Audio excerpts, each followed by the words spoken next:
just take us through your initial reaction when you first heard of the accusations of sexual abuse of a minor by Cardinal McCarrick and the press release that had been sent out by the Archdiocese of New York, that those allegations were credible and substantial.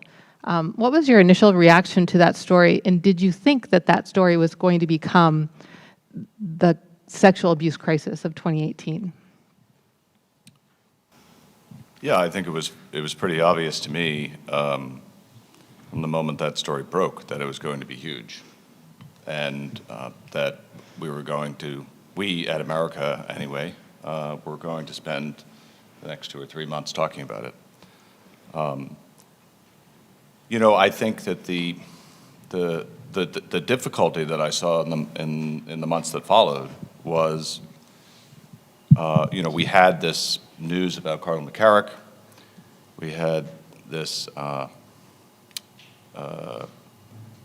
suppose we might call it correspondence from Archbishop Vigano, and we had the report from Pennsylvania.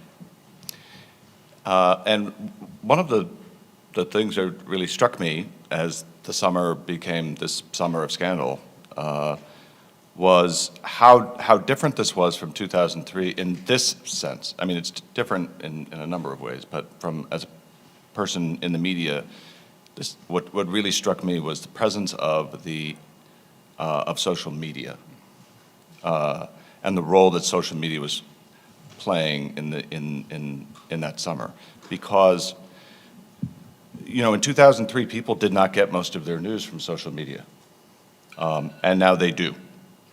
And the difficulty with that, as a general proposition, but certainly from last summer, is that there's a kind of radical nowness about social media. It conveys the impression that everything that you are reading about is happening right now. And we kind of had the perfect storm in the Catholic media in that summer, because we were talking about each of those stories, and we were talking about some things that had happened 50 years ago, some things that had happened 10 years ago, some things that were happening now. All of those timelines became confused in the public imagination. And untangling that became a huge part of our work. And I'm not sure that we succeeded. I'm not sure that the Catholic press really succeeded in untangling that for people, because everywhere I go, there's still a great deal of confusion.